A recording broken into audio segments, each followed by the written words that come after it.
What's going on, everybody? My name is Colin with Music City. Thank you for joining us on this episode of Music City out of office. I really apologize that I'm not in the studio.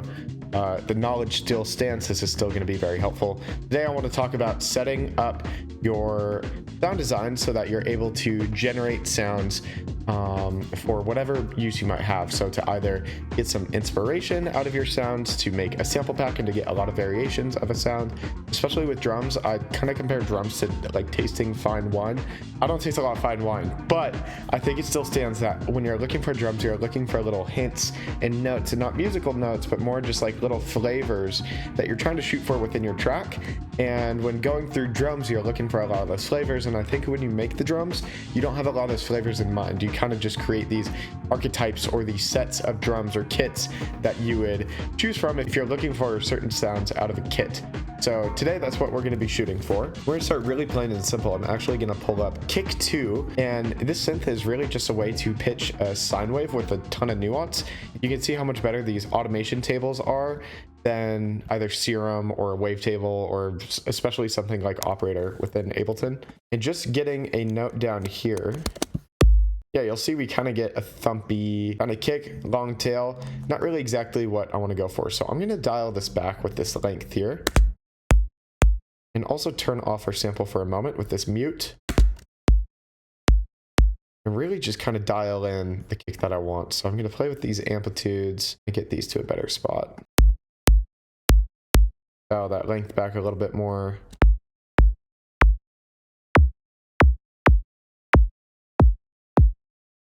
As I'm producing this kick, I'm really finding a lot of results that I think would be interesting. So kind of like moving this notch side to side here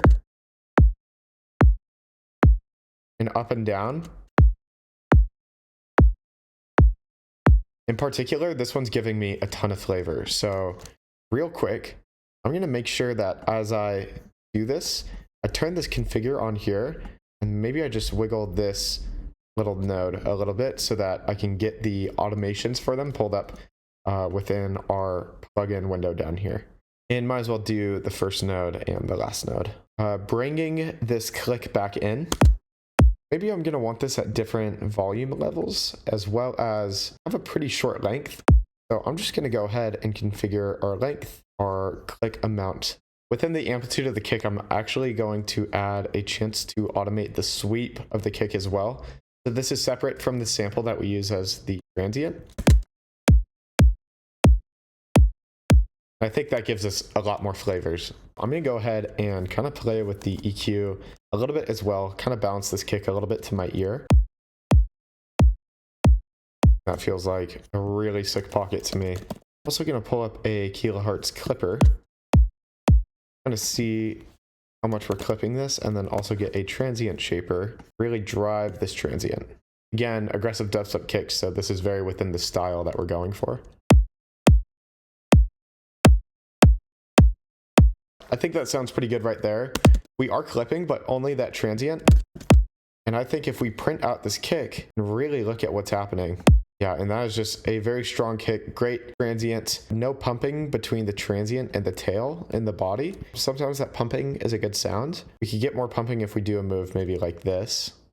Yep, and you can see kind of a little dip in amplitude right here. Not really anything I'm too particular about. And then maybe one thing I forgot to add to this configuration list is the length kick.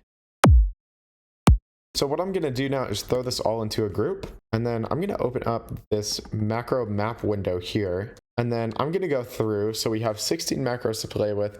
It looks like I gave myself 14 macros that I can configure over here, and also some EQ I want to do and maybe play with the transient as well.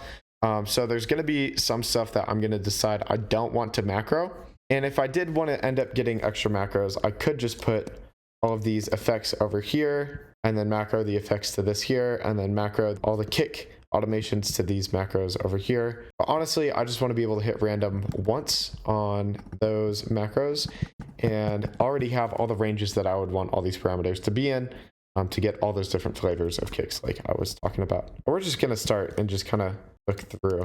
Just drag around and see, kind of remember what each thing does, because these names don't really mean a lot to me. You can kind of pick up a little bit sub pitch node, sub pitch node, sub amp. So all that makes sense. Click gain, click gain. But it is better to kind of get a visual response too.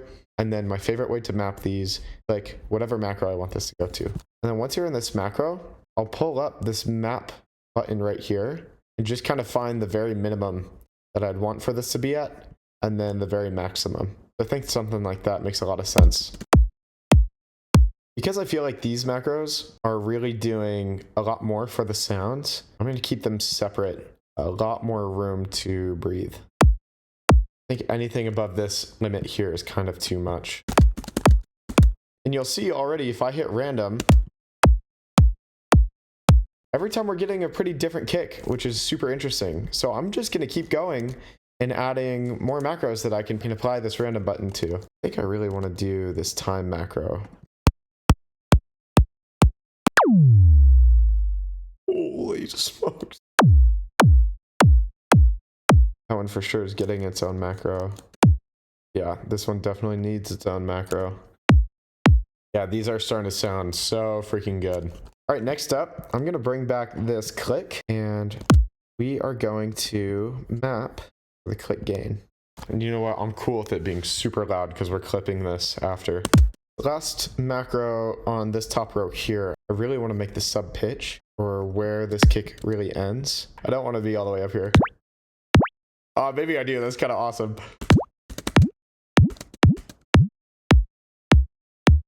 I think C sharp is going to be the highest. We'll go at 24 hertz. I feel like anything below that isn't all that useful. Pretty awesome the way that we can generate a ton of these kicks. Now, I will say a lot of these are not good. And I think that that's actually better when you're creating this generative process, because you'll get a lot of happy accidents, or you'll get a lot of stuff that maybe you don't run into by having these cool kind of weird crossovers between decisions that you wouldn't normally make. And all of this can be fine-tuned as well to figure out, like this node right here doesn't need to go as low as been going. The sub-pitch node 1Y. Sub-pitch node 1Y. Node 4Y. Like this guy doesn't need to go as high either. So I'm going to turn him down a little bit. I think node 2X, so our first one in the macro series actually, doesn't need to come so far as left as it usually is. We push that back a little bit more. I'd say on average, we're getting a lot better results than we were before. So what's unfortunate is that the one thing that we can't automate actually is the click, because this is a drop-down window of clicks that we can choose from. It's not something that we're actually able to say, hey, pick a random sample. That's actually something that Serum gives us the ability to do. I can show you what that looks like. So in Serum right here, if I go ahead and open this configure window, and yes, turn our filter on, but also scroll through these filters, you can see that we actually get an automation for all of our filter types, which is super sick. Definitely Steve Duda going above and beyond on Serum, but I don't think that this is a game changer for what I'm trying to do in Kick. And this is just something that I'm actually going to just have to come through and remember to get different kicks with different transient samples. So I might change the sample and then record 10 kicks or so, and then change the sample again, and then make a final batch of samples out of all of my favorites, where these two nodes really like to get far apart. So I'm going to look at the X, move this one this way a little bit more, and then the X on node 3 and move it a little bit more. And then the Y of node 3 goes above the X of node 2. I don't love that. So let's go, turn that guy down. All right, so now we connect these EQ points. I'm gonna grab this gain here, node 11, frequency, gain on this guy, 12, 13, 14, 15. The gain on each of these never go above 0. I did not mean to connect it to that, so we'll put 4 gain. Currently at 71 hertz. I think I want to be the bottom of it, so I'm gonna go 71, 2, and then we can say 150.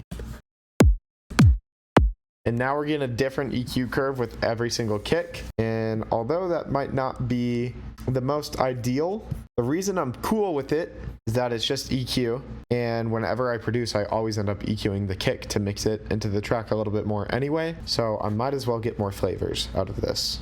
All right, let's record some kicks. What's nice is that if you accidentally click random again into a kick that you don't like and you like the one before it, you can always undo back to it. Maybe we can dial back the transient. I like how clicky that is. You know, these are really just glorified dribbling basketball sounds. Okay, so looking at our list of kicks here, if we want to put these in a sample pack, my best suggestion is to actually just go through, reconsolidate all of these. What that's going to do is normalize each of these kicks. So if they don't hit 0 for some reason, which I know all these do, but in case yours don't, it's good to reconsolidate all these. And then what's also super nice is that if you go into your current project folder and then you go to these consolidated samples, is going to be everything that you just consolidated. Grab all of our consolidated, put these into a new folder, and then with this batch rename, go rename. And then now you have all of your kick samples in a sample pack. I also want to show you a technique I used to do this a little while ago as well. I'm going to load this rack called auto snare. This one's a little bit more complicated as it makes these snare sounds. Instead of doing this all within one plugin, we actually split up the drum between each of its components. So we have the transient, the body, and then a clap, which is actually using a chain selector. So see, only one of these claps is playing. We actually use a chain selector to determine which clap we're using.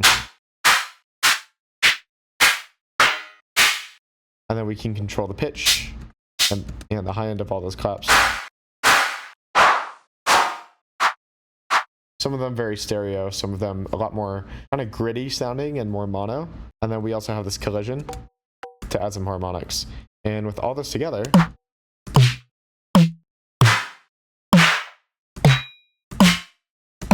you get a ton of really unique snares that all fit within a certain kit that you can, again, go ahead and have for your own music or to sell in your own sample packs. Although if you are using the chain selector and you're using someone else's samples, I really recommend not reselling those samples. Anyway, if you guys found this video interesting, let me know in the comments below. Let me know if you find this useful for your own production or how you're going to implement this into your own production. And if you're interested in continued education, check out our Music City Accelerator course, link in our description.